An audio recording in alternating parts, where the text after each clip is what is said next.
Bonsoir les amis, bienvenue pour notre rendez-vous quotidien qui dure maintenant déjà depuis 38 jours et nous en sommes donc au 39e.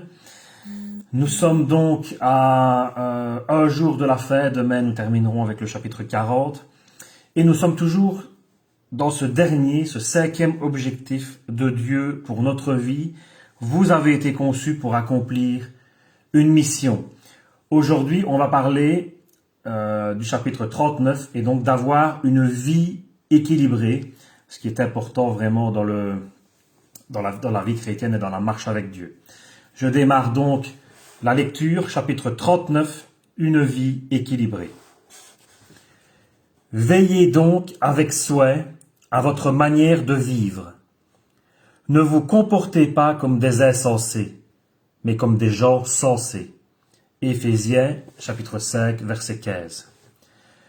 Ne vous laissez pas égarer par les erreurs des gens sans scrupules et n'allez pas perdre la position solide qui est la vôtre. 2 Pierre, chapitre 3, verset 17. Bénis soient les gens équilibrés, ils résisteront à tout. L'une des épreuves des Jeux olympiques d'été, le pentathlon, se compose de 5 performances. Le tir au pistolet, l'escrime, l'équitation, la course et la natation. Le but de ces athlètes est de réussir dans ces 5 disciplines, et pas seulement dans l'une ou l'autre. Votre vie est un pentathlon de 5 objectifs que vous devez maintenir en équilibre. Ces objectifs ont été pratiqués par les premiers chrétiens dans Actes chapitre 2, expliqués par Paul dans Éphésiens chapitre 4 et démontrés par Jésus dans Jean chapitre 17. Mais ils sont tous résumés dans le grand commandement et la grande mission du Sauveur. Ces 2 affirmations recèlent tout le message de ce livre, les 5 objectifs de Dieu pour votre vie. 1. Aime Dieu de tout ton cœur. Vous avez été conçus pour le plaisir de Dieu. Vous devez donc vous fixer pour but d'aimer le Seigneur en l'adorant. 2. Aime ton prochain comme toi-même. Vous avez été créés pour servir. Votre objectif est donc de manifester votre amour aux autres par votre ministère. 3. Allez, faites des disciples. Vous avez été chargés d'une mission. Votre but est donc de propager le message de Dieu par l'évangélisation. 4. Baptisez-les. Comme vous êtes destinés à faire partie de la famille de Dieu, vous devez vous investir dans son Église par la communion fraternelle. 5. Enseignez-leur à observer. Vous avez été créés pour devenir semblables à Christ. Votre objectif consiste donc à atteindre la maturité par la marche chrétienne. Si vous êtes fermement engagés à obéir au grand commandement et à la grande mission, vous serez un chrétien exceptionnel. Garder l'équilibre entre ces 5 objectifs n'est pas facile. Nous avons tous tendance à accorder plus d'importance au but qui nous passionne le plus au détriment des autres.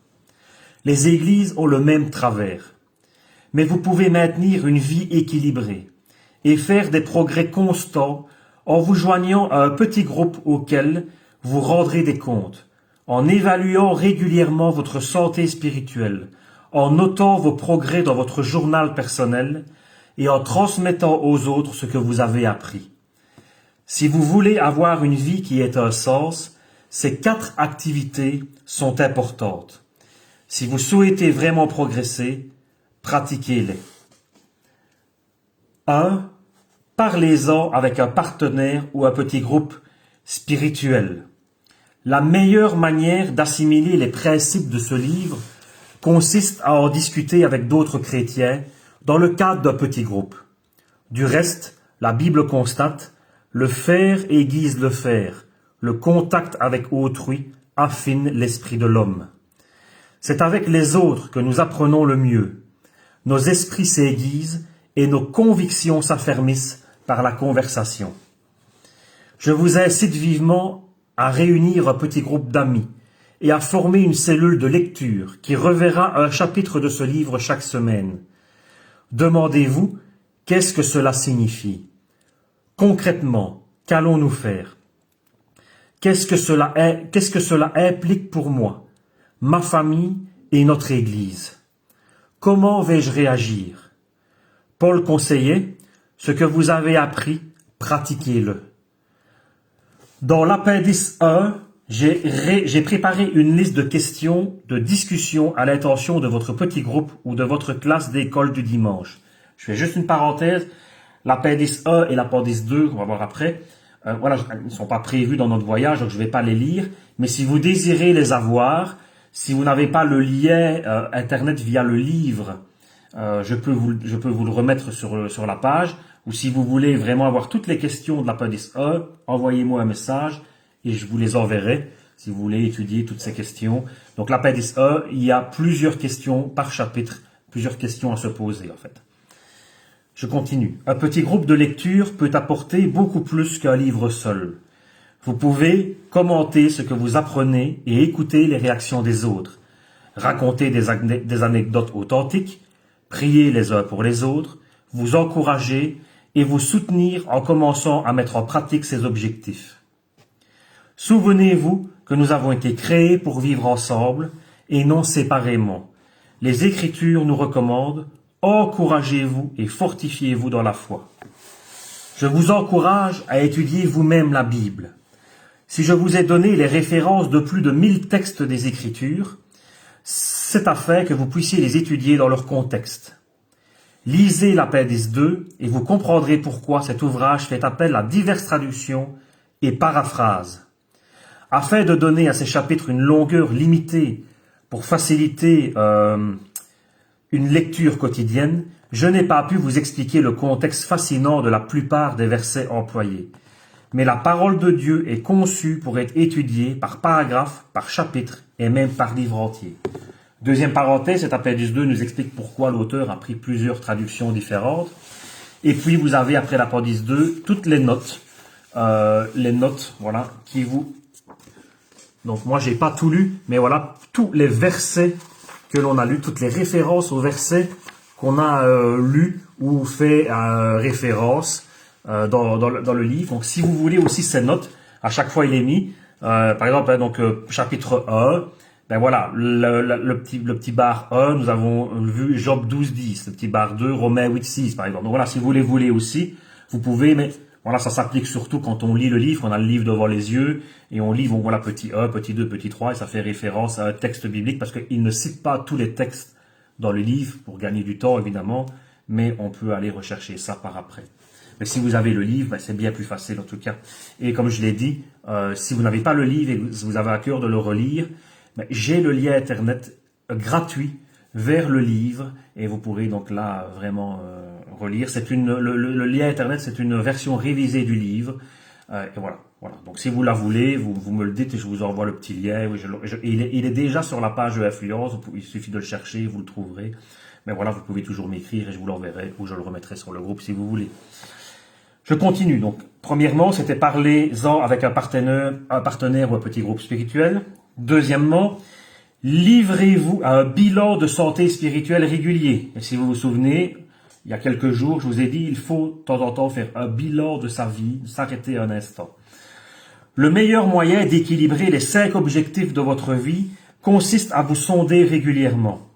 Le Seigneur attache une grande importance à ce principe. Il nous est dit au moins 5 fois dans les Écritures de nous sonder et d'évaluer notre santé spirituelle.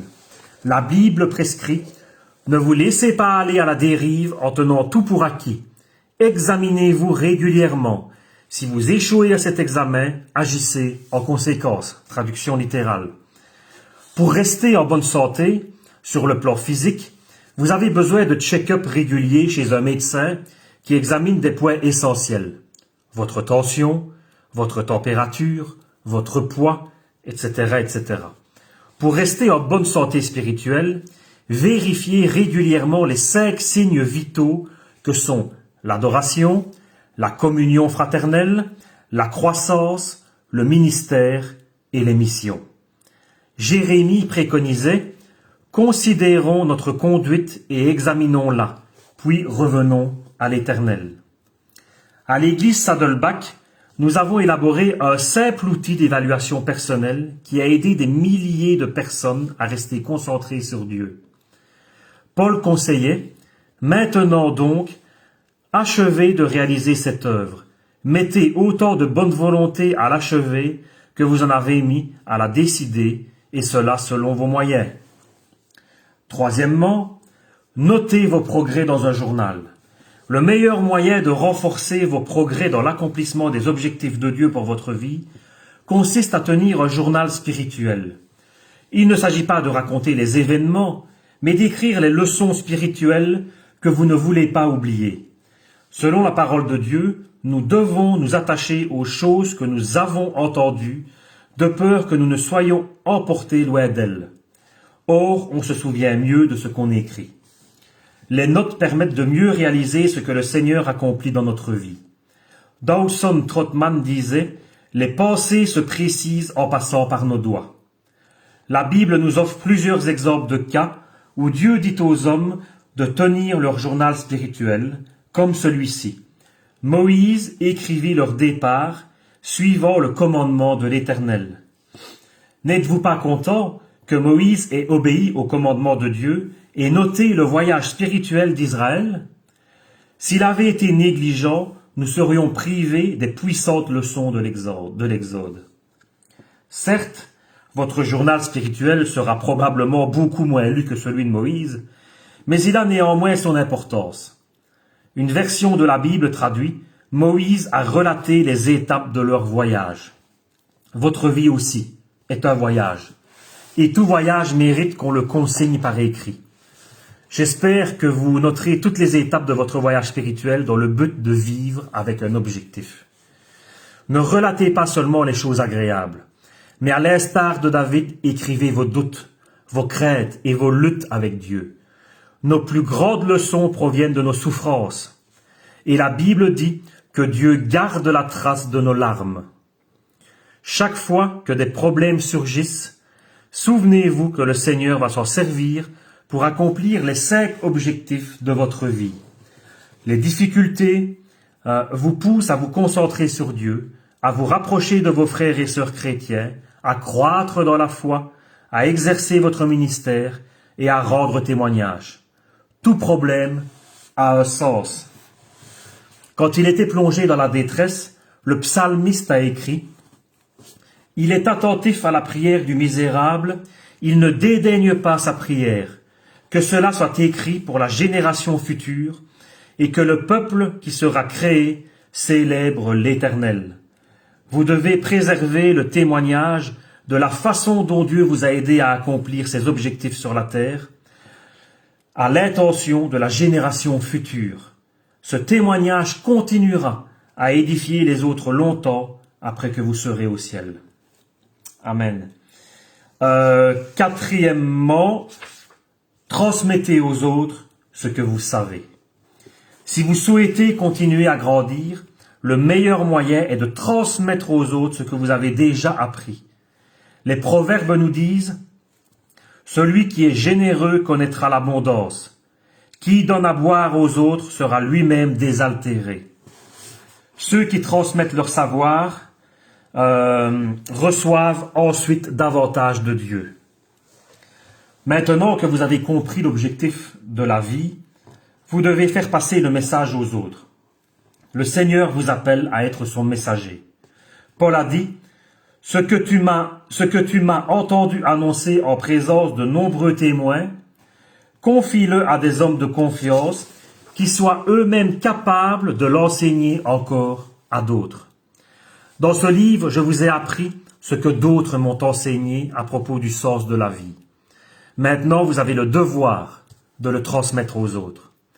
Vous connaissez probablement des centaines de personnes qui ignorent tout du sens de la vie. Transmettez ces idées à vos enfants, à vos amis, à vos voisins et à vos collaborateurs. Si vous offrez ce livre à un ami, ajoutez un mot personnel sur la page de dédicace. Plus vous en saurez, plus Dieu s'attendra à vous voir utiliser ses connaissances pour aider les autres. Jacques a déclaré « Celui qui sait faire ce qui est bien et qui ne le fait pas, commet un péché. » La connaissance accroît la responsabilité, Mais transmettre l'objectif de la vie n'a rien d'une obligation pénible. Au contraire, c'est l'un de nos plus grands privilèges. Imaginez à quel point le monde serait différent si chacun connaissait son objectif. Paul a déclaré « Expose cela aux frères et tu seras un bon serviteur de Jésus-Christ. » Tout pour la gloire de Dieu. Si nous transmettons nos connaissances, c'est pour la gloire de Dieu et l'accroissement de son royaume. Jésus a pu dire à son Père, « Je t'ai glorifié sur la terre, j'ai achevé l'œuvre que tu m'as donné à faire. » Quand Jésus a prié en ces termes, il n'était pas encore mort pour nos péchés. Alors quelle œuvre avait-il achevée? À cette occasion, il faisait allusion à autre chose qu'à l'expiation. La réponse se trouve dans les 20 versets suivants de sa prière. Jésus a dit à son Père ce qu'il avait fait pendant les 3 années précédentes. Il avait préparé ses disciples à vivre pour accomplir les objectifs de Dieu. Il les avait aidés à le connaître et à l'aimer, l'adoration. Il leur avait appris à s'aimer les uns les autres, la communion fraternelle. Il leur avait donné sa parole afin qu'ils puissent accéder à la maturité, la croissance. Il leur avait appris à servir, le ministère, et il les avait envoyés proclamer l'évangile, la mission. Jésus a montré l'exemple d'une vie menée avec un objectif, et il a appris aux autres à la vivre aussi.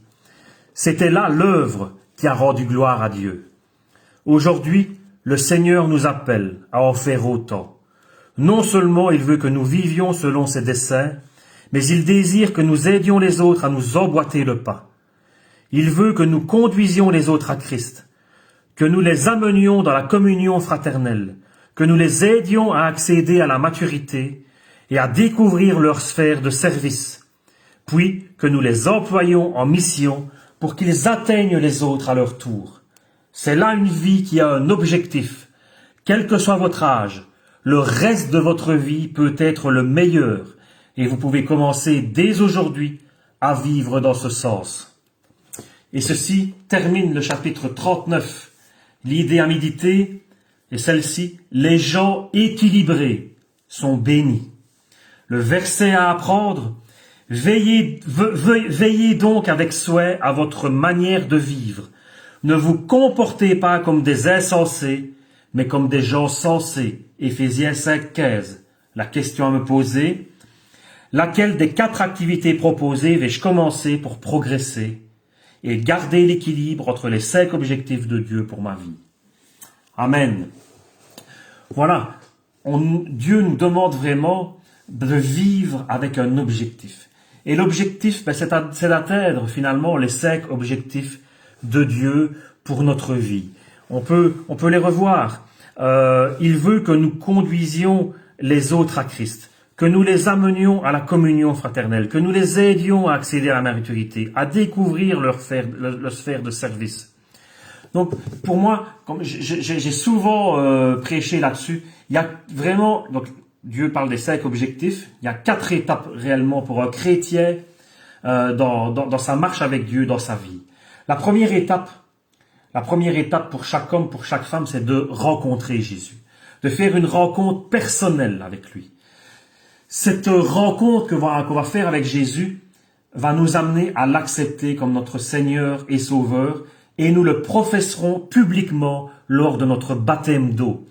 Donc voilà, la première étape, et c'est ça que chaque chrétien qui a déjà passé cette étape doit aider les autres à réussir à atteindre cette première étape, c'est-à-dire d'accepter Jésus dans sa vie. Parler de Dieu, faire une rencontre avec Jésus, c'est la première étape de chaque personne. L'accepter comme Seigneur et Sauveur et prendre son baptême d'eau.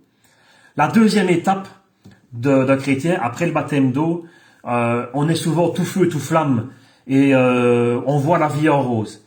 Mais on a un ennemi terrible, un lion rugissant qui s'appelle le diable et qui veut notre perte et qui va tout faire, mais tout, il va tout faire pour nous détruire. Et la deuxième étape va vraiment être une étape cruciale. Elle va nous conduire à la maturité spirituelle. Il faut qu'on grandisse. Quand on rencontre Jésus pour la première fois, on l'accepte comme Seigneur et Sauveur, on est au premier pas de notre foi. On est un peu comme un enfant et on se nourrit de lait. Mais après, il va falloir passer à la viande et s'équiper de tout ce qu'on a besoin pour lutter contre le diable. Et arriver donc à cette maturité spirituelle qui vont faire de nous des adultes, des hommes forts, des femmes fortes devant le Seigneur et qui seront prêts à avancer et gagner des âmes pour lui. La maturité, c'est la deuxième étape. La troisième étape, c'est finalement de découvrir nos dons et nos talents et de les mettre en pratique.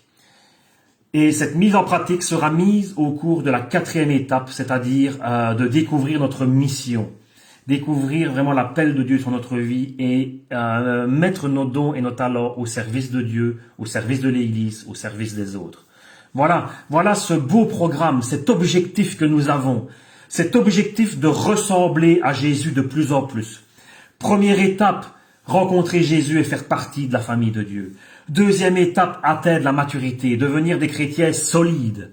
Troisième étape, découvrir tout ce que Dieu nous a donné, les dons, les talents, tout ce que nous avons reçu de Dieu pour pouvoir, lors de la quatrième étape, les mettre en pratique et servir les autres, servir Dieu et utiliser tout ce que nous avons pour faire avancer le royaume de Dieu. Ça, c'est le plus bel objectif de notre vie. C'est vraiment ce Paul qui parle et qui dit « je cours vers le but ».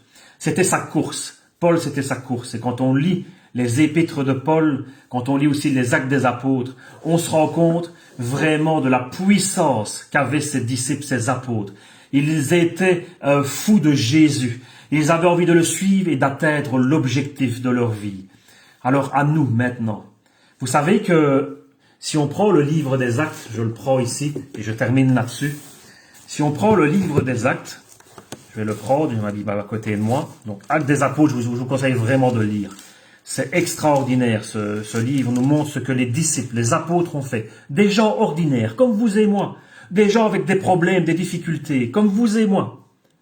Mais on voit que dans les Actes des Apôtres, après avoir reçu le Saint-Esprit à la Pentecôte, on voit ce qu'ils ont fait, ce qu'ils ont réalisé, non sans peine, non sans difficulté, non sans problème, mais ils ont atteint l'objectif de Dieu pour leur vie.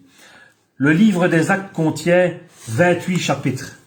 Vous voyez ici, 28 chapitres. Il n'y a pas de fait, c'est étonnant, il n'y a pas de fait dans le livre des Actes des Apôtres. On dirait que c'est quelque chose qui doit être continué. Et en fait, c'est simple. Les actes des apôtres sont faits pour qu'ils soient perdurés, pour qu'ils soient continués après. Par qui? Par tous les chrétiens. Depuis le dernier apôtre jusqu'au retour de Jésus. Ces actes, l'acte chapitre 28 se termine, mais c'est comme s'il n'y avait pas de fait. Et puis il doit y avoir acte 29, acte 30, acte 31, acte 32. Alors je ne sais pas si nous en sommes au chapitre 2 308 000, mais nous devons continuer ces actes. C'est notre histoire. Les actes des apôtres, c'est notre histoire. C'est l'histoire de chaque enfant de Dieu, de chaque chrétien. Cette histoire, elle doit continuer. Et Dieu nous a choisis pour que cette histoire continue encore aujourd'hui.